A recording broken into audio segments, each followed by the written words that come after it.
Bismillahirrahmanirrahim. Assalamualaikum warahmatullahi wabarakatuh. Alhamdulillah, alhamdulillah dihadana lihada wa ma kunna linahtadiya laula an Allah. Asyhadu an la ilaha illallah wahdahu la syarika lahu wa asyhadu anna Muhammadan abduhu wa rasuluhu la nabiyya ba'da. Rabbi shrahli sadri wa yassir li amri wahlul min lisani yafqahu qawli amma ba'd. Wa qala Allah ta'ala fi kitabil karim. A'udzu billahi minasyaitonir rajim. Bismillahirrahmanirrahim. Kuntum khairu ummat ukhrijat linnas ta'muruna bil ma'ruf wa tanhauna 'anil munkar wa tu'minuna billah al-ayah. Pertama-tama mari panjatkan puja dan puji kepada Allah, karena Allah telah memberikan kenikmatan kepada kita, termasuk kenikmatan beri kesempatan kita untuk memasuki bulan Ramadan, bulan yang penuh dengan rahmat, bulan yang penuh dengan barokah, bulan yang penuh dengan magfirah, bahkan bulan termasuk kategori bulan tarbiyah, pendidikan bagi kita. Kesempatan yang sangat berharga ini mari gunakan semaksimal mungkin. Segala kaidah komponen dalam Ramadan kita jalankan. Ya, puasa, baca Quran, kemudian adalah belajar infak, bersedekah, sholat tarawih dan lain-lain. Harapannya kata Allah, kalau Anda menjalani itu semua dengan karena Allah, la'alakum tattaqun, semoga Anda, kita semua menjadi orang yang takwa. Amin. Salawat serta salam semoga tercurah kepada junjungan kita Nabi besar Muhammad SAW, pada keluarganya, para sahabat, para tabiin, tabi, dan mudah-mudahan kepada kita sekalian. Semoga kita nanti di padang mahsyar mendapat syafaat uzma dari Rasulullah SAW. Anak-anakku dan keluarga besar SMA Negeri 10 yang dimuliakan oleh Allah.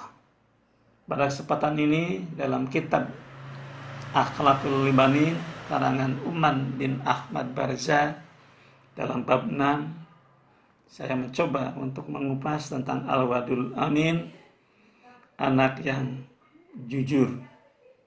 Di sini ada sebuah dialog antara adik dengan kakaknya. Adiknya namanya Muhammad dan kakaknya namanya Syuada.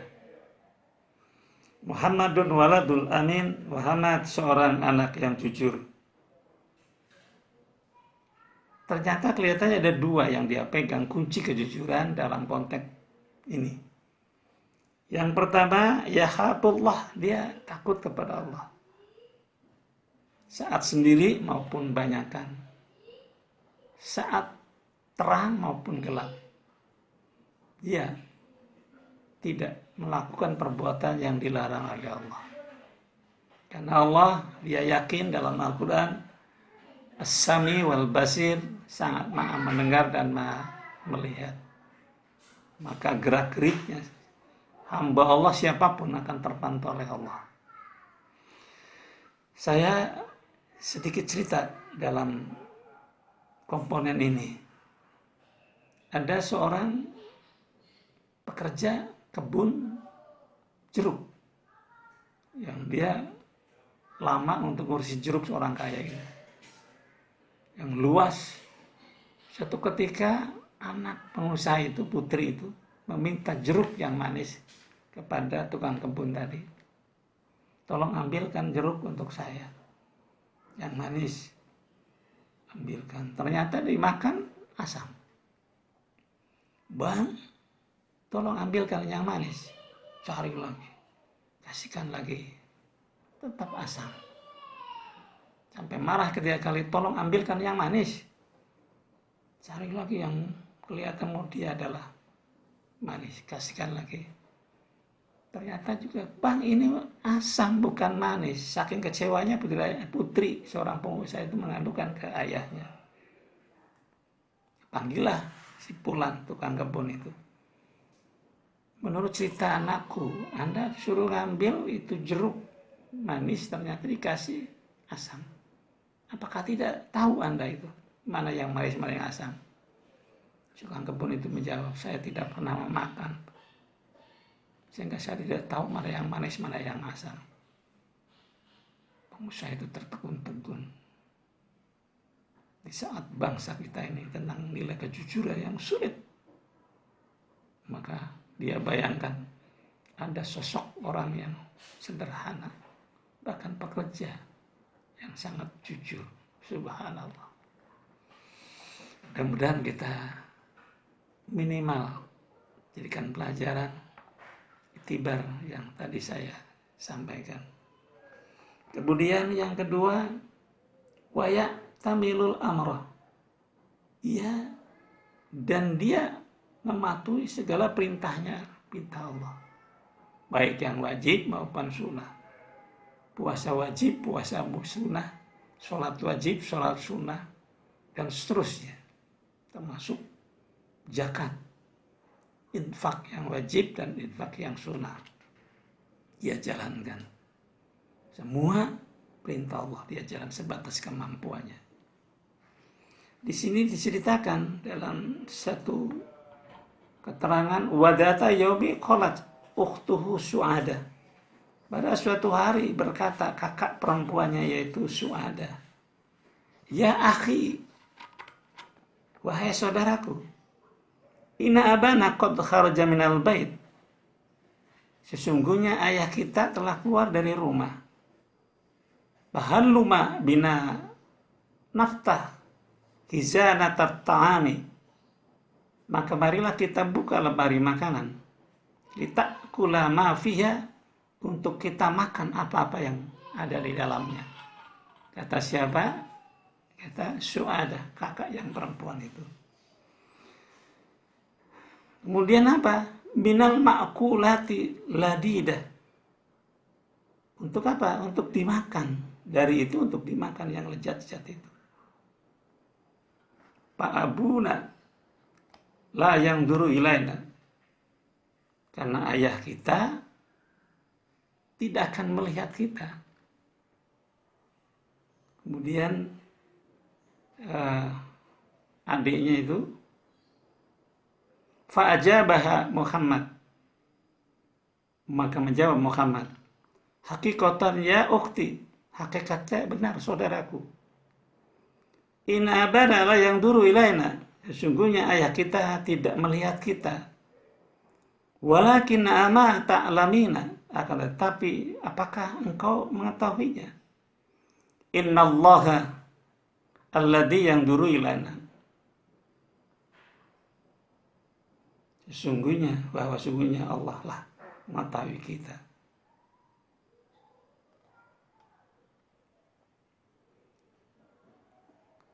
Kemudian pahadari mithla hadal amalil qabith.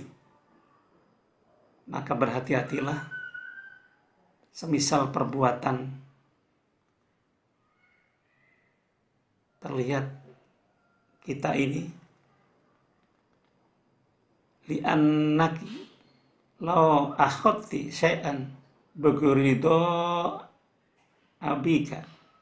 Karena sungguhnya kalau engkau mengambil sesuatu dengan tanpa ridho ayahmu, fa innallaha yaqdabu alaik, maka sungguhnya Allah murka terhadapmu.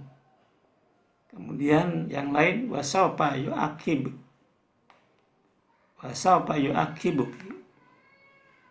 Kemudian dia kelak akan beri hukuman kepadamu. Siapa yang bicara? Adiknya yang laki-laki yang namanya Muhammad itu.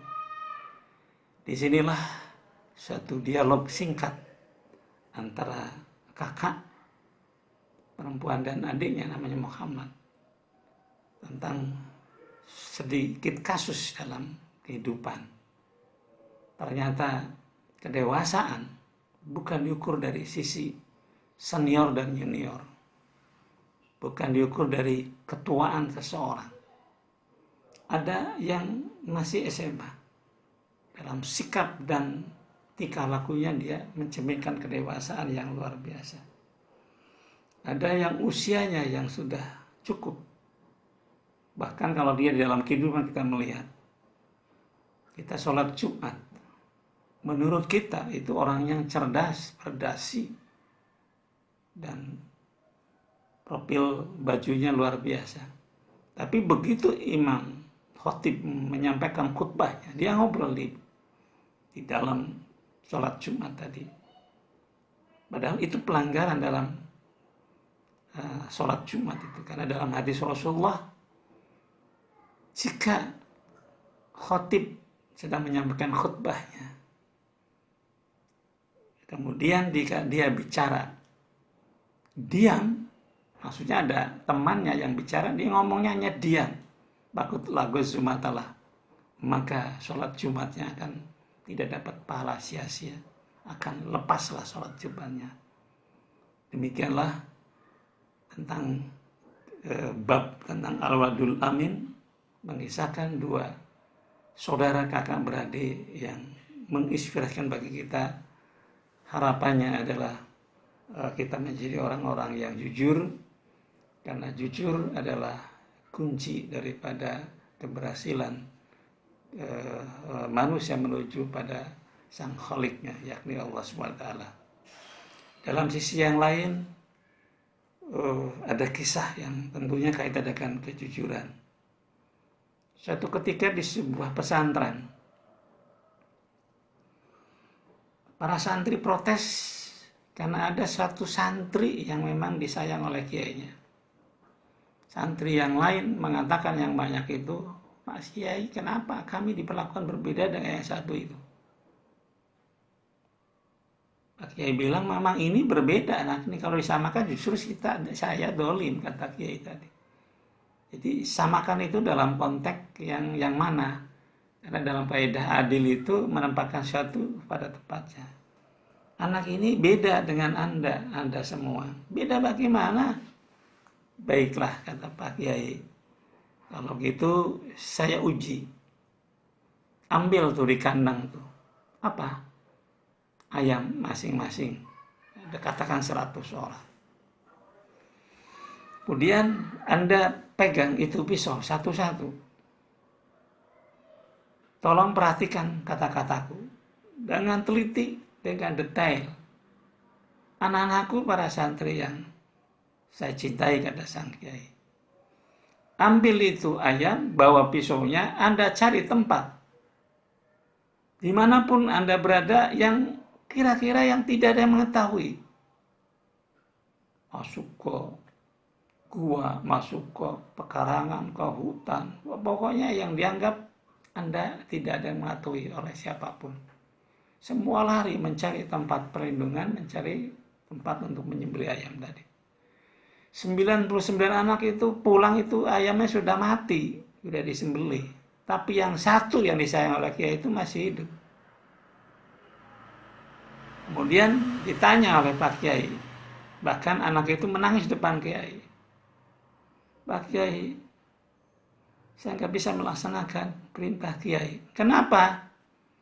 Saya mencari perlindungan yang dimanapun menurut kita aman. Di gua Allah Maha melihat, di hutan Allah pun melihat, sehingga tidak ada yang tempat yang tidak Allah melihat. Untuk itu sekali lagi saya tidak bisa melakukan Pak Kiai. Kalimat itu didengar oleh santri yang lain. Anak-anakku sekalian, tidak usah jawab, sudah dijawab oleh santri yang tadi itu. Ternyata Anda tidak memahami yang sebenarnya apa yang saya perintahkan. Tapi yang satu ini adalah dia memahami sampai tentang ma'rifatullah, hakikat ma'rifatullah. Sampai mendalamnya bahwa Allah Maha Sami, Maha mendengar dan melihat dimanapun kita berada. Tidak ada satu tempat pun yang dapat berlindung yang Allah tidak mengetahuinya. Demikianlah kisah keterangan dalam pasal 6 Al-Wadul Amin, anak yang jujur. Mudah-mudahan dari situ kita terinspirasi, kemudian kita pahami dan kita memang dijalankan. Mudah-mudahan kita termasuk orang-orang yang jujur, orang-orang yang dirindukan oleh Allah. Terima kasih. Minta maaf akhir kata. Wassalamualaikum warahmatullahi wabarakatuh.